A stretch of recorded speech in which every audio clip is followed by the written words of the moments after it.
तर या निवडणुकीमध्ये 3 पक्ष सातत्यानं सक्रिय पाहायला मिळाले, ते म्हणजे भाजप, शिवसेना आणि राष्ट्रवादी काँग्रेस. महाविकास आघाडीतले जे 3 पक्ष आहेत आणि इतरही स्थानिक पातळीवर युती आणि आघाडी केलेले जे पक्ष आहेत, त्यांनी आपापल्या परीनं प्रयत्न निश्चितपणे केला. त्यांना आता यश मिळणार का हे उद्या निकालानंतर कळेलच. पण या महत्त्वाच्या निकालाच्या संदर्भात आपण चर्चा करणार आहोत. आपल्या सोबत सध्या श्री मीडिया रिसर्चचे सुनील देशपांडे आहेत. सुनीलजी, आपलं खूप खूप स्वागत लोकशाही मराठीमध्ये. आणि आपण सातत्यानं या सगळ्या निवडणूक निकालांचं विश्लेषण करतच असतो. उद्याचा हा जो निवडणूक निकालाचा दिवस आहे तो स्थानिक पातळीवरचा आहे, नगर परिषदा, नगरपंचायती, नगरपालिकांच्या अनुषंगानं. आणि आपण जर आधी प्रचाराच्या दृष्टीनं विचार केला तर भाजप, शिवसेना आणि राष्ट्रवादी याच 3 पक्षातले नेते आणि लोकप्रतिनिधी असतील ते खूप सक्रियपणे प्रचार करताना दिसले. महाविकास आघाडी तुलनेनं काहीशी प्रचारात तितकीशी सक्रिय दिसली नाही. कुठेतरी मतदार राजा मतदान करताना या सगळ्याचा विचार निश्चितपणे करत असतो. उद्याचा जो मतदार राजाचा कौल आहे तो नेमका कुणाच्या पारड्यामध्ये असेल? सुनीलजी, आपले काय आडाखे आहेत या संदर्भातले? नमस्कार. ऍक्च्युली ही जी निवडणूक आहे नगरपालिकेची, ती कार्यकर्त्यांची निवडणूक असते. प्रत्येक पक्ष हा आपला कार्यकर्ता मजबूत करण्यासाठी स्थानिक पातळीवरचा प्रयत्न करत असतो.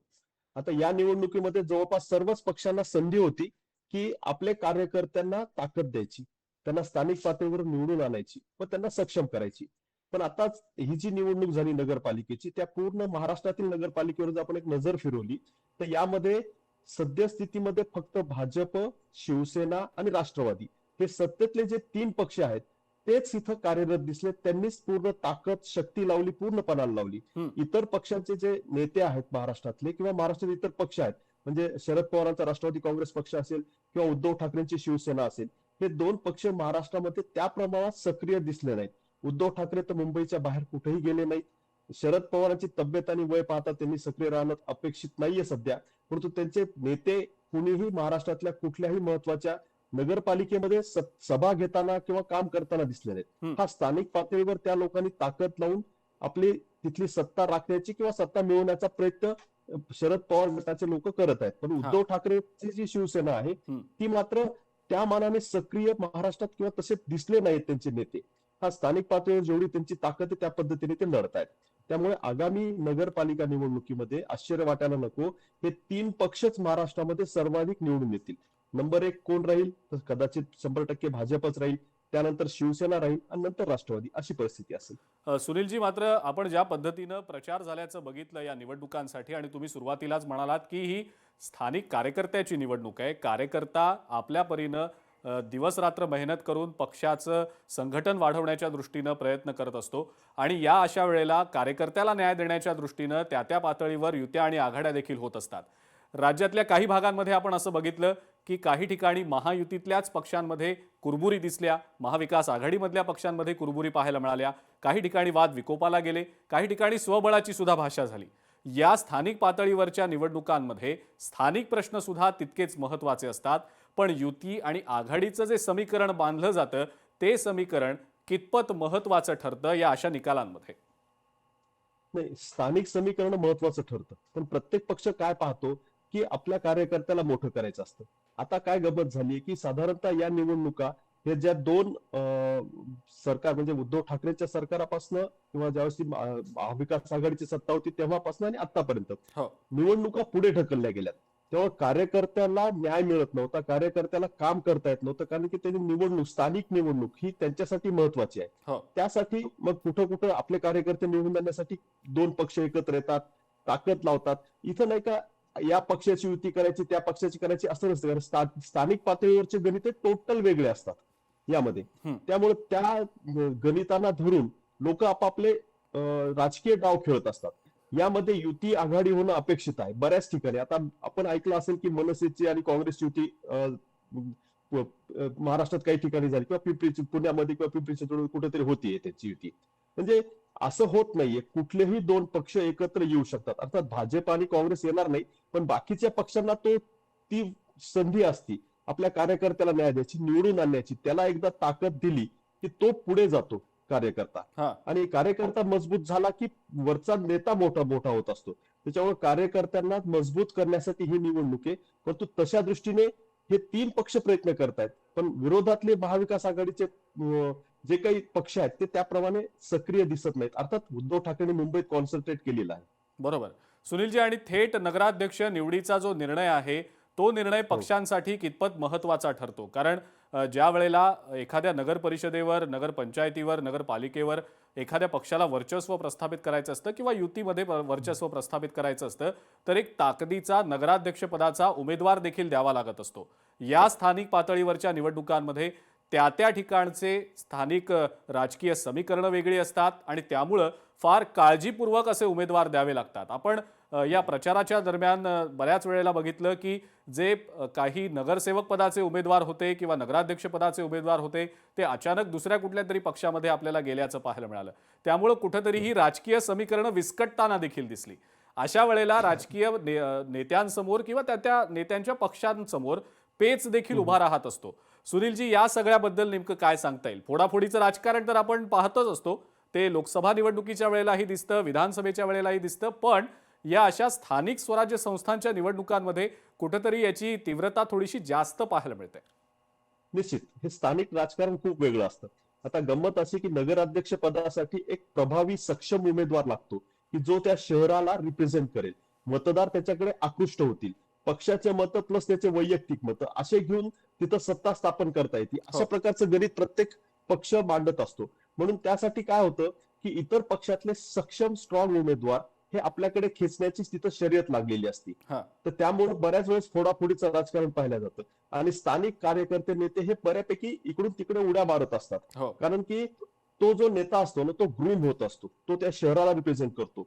विधानसभेमध्ये त्याची एक महत्वाची ताकद तालुक्याच्या ठिकाणी शहराच्या ठिकाणी असती आणि त्यासाठी प्रत्येक पक्ष असा कार्यकर्ता असा नेता तयार करायला पाहतो. कारण की त्याच्या भोवतीभर राजकारण पुढचं फिरत असतं. कारण विधानसभेचं लोकसभेचं राजकारण करायचं तर असले प्रभावी नेते तयार करावे लागतात, निवडून आणावे लागतात. ते जर नगराध्यक्ष झाले तर साहजिकच त्यांच्याकडे ताकद मिळती, शक्ती मिळती आणि त्याचा वापर त्या पक्षाला होत असतो, पक्ष वाढीसाठी होत असतो. तर या वाढीसाठी साहजिकच सध्या भाजप मोठ्या प्रमाणावरती उमेदवार आयात करते किंवा नवीन एखादा चेहरा आणतो. म्हणजे उदाहरणार्थ बीड नगरपालिकेमध्ये भाजपने एका डॉक्टर महिलेला रिंगणात उतरवलं आणि ते लढतीत आले. वेळात बीड शहरामध्ये भाजपची ताकदच नव्हती. तिथं राष्ट्रवादी शरद पवार गट पक्षाची तिथं ताकद होती. परंतु आता गंमत काय झालीये की तिथं लढत खूप क्लोज झाली.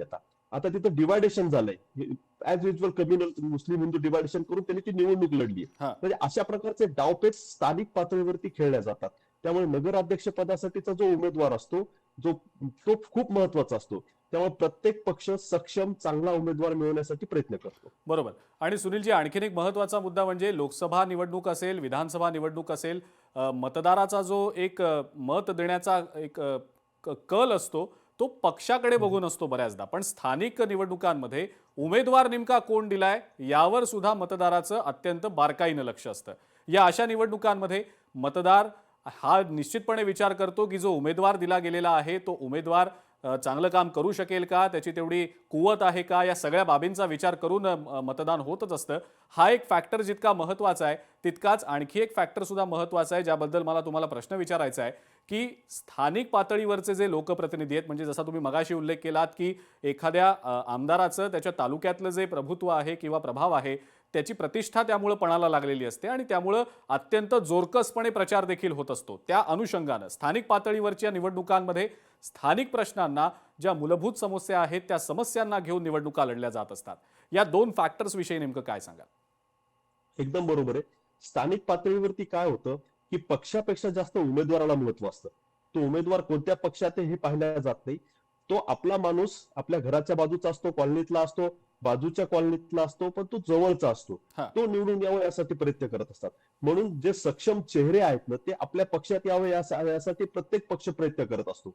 त्यामुळं तिथं उमेदवार मतदार जे पाहतात ना ते पक्षापेक्षा उमेदवाराकडे पाहतात. म्हणूनच तुम्ही पाहिलं असेल की आत्ताच्या निवडणुकीमध्ये ह्या तीन सत्ताधारी पक्षांनी चांगले सक्षम चेहरे इतर पक्षातले आपल्याकडे खेचण्यासाठी प्रचंड प्रयत्न केले आणि त्यासाठी त्यांनी रणनीती आखली. निश्चित त्याशिवाय पक्ष वाढत नाही. त्यामुळं या प्रश्न म्हणजे पक्षापेक्षा उमेदवाराला महत्व आहे. त्याच्यानंतर पुढचा प्रश्न होता आपला समस्या स्थानिक लेवलवरच्या अडचणी हो. त्याला सुद्धा ऍड्रेस करणं आवश्यक आहे. बरं, लोक हुशार असतात मतदान करताना. ते आता इथं एक नगराध्यक्ष आणि 2 नगरसेवक असे मतदान करायचे, म्हणजे 3 मतदान एका व्यक्तीला करायचे. हां. बऱ्याच वेळेस ते क्रॉस वोटिंग करतात आपल्याला हवा तो उमेदवार निवडून आणण्यासाठी. पण तरी पण शहराचा विकास कोण करू शकेल यासाठी हा मतदार प्रयत्न करत असतो, मतदान करत असतो. कारण की शहराचा विकासही त्यांना हवा असतो, आपला माणूसही निवडून यायला हवा असतो आणि त्यासाठी ते मतदान करतात आणि बऱ्याच अंशी ते त्या दृष्टीने यशस्वी होतात. पुढे विकास होतो नाही होतो हा पुढचा भाग आहे, परंतु सत्ताधारी पक्षाला याचा निश्चित फायदा होतो. मतदार विचार करतो की आपल्या शहराचा विकास करण्यासाठी जो सत्ताधारी पक्षामध्ये आपला माणूस आहे तो निवडून आला तर शहराचा विकास होईल. हा त्यामागचा एक उद्देश असतो. बरोबर. आणि सुनीलजी, काही अशा नगर परिषदा आहेत, नगरपंचायती आहेत, नगरपालिका आहेत, ज्या ठिकाणी नगराध्यक्ष पद असेल किंवा नगरसेवक पद असेल, दुहेरी लढती तर होतच असतात, पण तिहेरी किंवा काही ठिकाणी तर चौरंगी लढती सुद्धा असल्याचं पाहायला मिळालेलं आहे. या अशा वेळेला मतदाराचं एकंदरीत मतदान करण्याच्या अनुषंगानं जी काही मानसिकता आहे त्या मानसिकतेत काहीसा बदल असू शकतो निश्चितपणे. कारण 4 जणांपैकी किंवा 3 जणांपैकी कोणाला मी मत द्यावं हा विचार डोक्यात निश्चितपणे मतदाराच्या असतोच. पण अशा वेळेला जितके राजकीय पक्षाचे उमेदवार जास्त, मतदारासमोरची अडचण सुद्धा जास्त, असं आहे का? आणि जर तसं असेल तर त्यातल्या त्यात कोणत्या मतदाराला मी मत द्यावं याचे आडाखे मतदार काय पद्धतीनं बांधत असेल त्याबद्दल आपल्याकडनं जाणून घ्यायचंय. निश्चित निश्चित याच्यामध्ये नाही का, ज्यावेळेस छोट्या शहरामध्ये तिरंगी चौरंगी लढती होतात ना, त्यावेळेस मतदारासमोर प्रश्न असतात. कारण की प्रत्येक जण सगळ्यांच्या परिचयाचे असतं. अनोळखी असा चेहरा कोणीच नसतो, तो शहरातलाच असतो.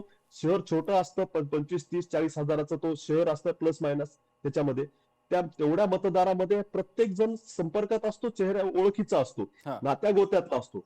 अशा परिस्थितीमध्ये इथं पक्ष तर पाहिला जात नाही, त्याच्यामुळे कोणाला मतदान करायची ही संभ्रमावस्था त्यांच्या समोर असते. ते कन्फ्युजन असतं, तर त्याच्यावरती ते मात करतात. शक्यतो त्यातल्या त्यात जवळचा सत्तेतला पक्ष कोण, ह्या सगळ्या गोष्टी आडाखे बांधून किंवा मग अ गटातला हा माणूस निवडून देतो, ब गटातला इथं मतदान करतो, नंतर तिसरीकडे आम्ही अजून कुठं मतदान करू, अशा अशा प्रकारचं नगराध्यक्षाला तिसरीकडे मतदान करू, असं करून ते मतदान करतात. परंतु मतदार ग्रामीण भागातला विशेष करून मतदार हा अतिशय हुशार आहे. तो आपलं मत वाया जाऊ देत नाही, तो योग्य ठिकाणीच टाकतो. याच्यावरती ते अशा पद्धतीने उपाय काढतात. बरं. आणखीन एक महत्त्वाचा प्रश्न सुनीलजी हा विचारायचा होता, की आपण मगाचपासून म्हणतोय की पक्षाला बघून बऱ्याचदा या स्थानिक निवडणुकांमध्ये मतं दिली जात नाहीत. उमेदवार नेमका कोण आहे हे बघून मतं दिली जात असतात. पण ज्या वेळेला आपण महायुती आणि महाविकास आघाडी असा विचार करतो त्यावेळेला बऱ्याच नगरपरिषदा, नगरपालिका, नगरपंचायतींमध्ये महायुतीतच असलेल्या काही पक्षांमध्ये एकंदरीत लढत आहे की काय असं दिसतं. तसं महाविकास आघाडीमध्ये देखील आहे बऱ्याच ठिकाणी.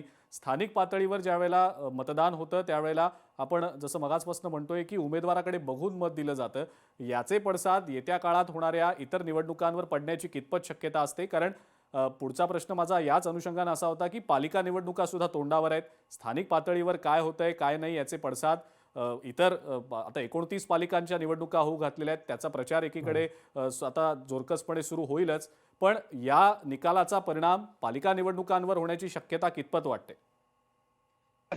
नाही, यांनी काय होतं माहितीये का, नॅरेटिव्ह सेट होतो, एक वातावरण निर्मिती होती. हां. कारण नगरपालिकेच्या निवडणुकीमध्ये जर समजा एखाद्या पक्षात किंवा भाजपला अधिक जागा मिळाल्या, शिवसेनेला मिळाल्या, राष्ट्रवादीला मिळाल्या, तर ह्या 3 किंवा विरोधी पक्षातल्या कुठल्या पक्षाला मिळाल्या, तर त्याचं काय होतं की त्याचा फायदा हा वातावरण निर्मितीसाठी किंवा आमच्या नगरपालिकेत आमची सत्ता आली, महानगरपालिकेत येणार. कारण 29 महानगरपालिकेच्या ज्या निवडणुका आहेत ना, त्या खूप महत्वाच्या आहेत. कारण की त्या खूप वर्षापासून पेंडिंग आहेत. अशा परिस्थितीमध्ये तिथलं वातावरण निर्मिती या नगरपालिकेच्या निवडणुकीमध्ये निश्चित होणार आहे. त्यामुळेच ह्या तिन्ही पक्षांनी, भाजप असेल, शिवसेना असेल आणि राष्ट्रवादी काँग्रेस यांनी पूर्ण शक्ती लावली आहे. हो. तर त्यांनी पूर्ण महाराष्ट्रभर दौरे केले. तुम्हाला मुख्यमंत्र्याचे दौरे दिसतील, दोन्ही उपमुख्यमंत्र्याचे दौरे दिसतील. हो, हो. आपापल्या कार्यकर्त्याला ताकद दिली. खरंय. लढतीत नसलेले लोक त्यांनी लढतीत आणले. मग ते कोणत्या प्रकारे पण त्यांनी मतदार लढतीत आणले आणि त्याचा फायदा त्या 3 पक्षाला होताना दिसतोय.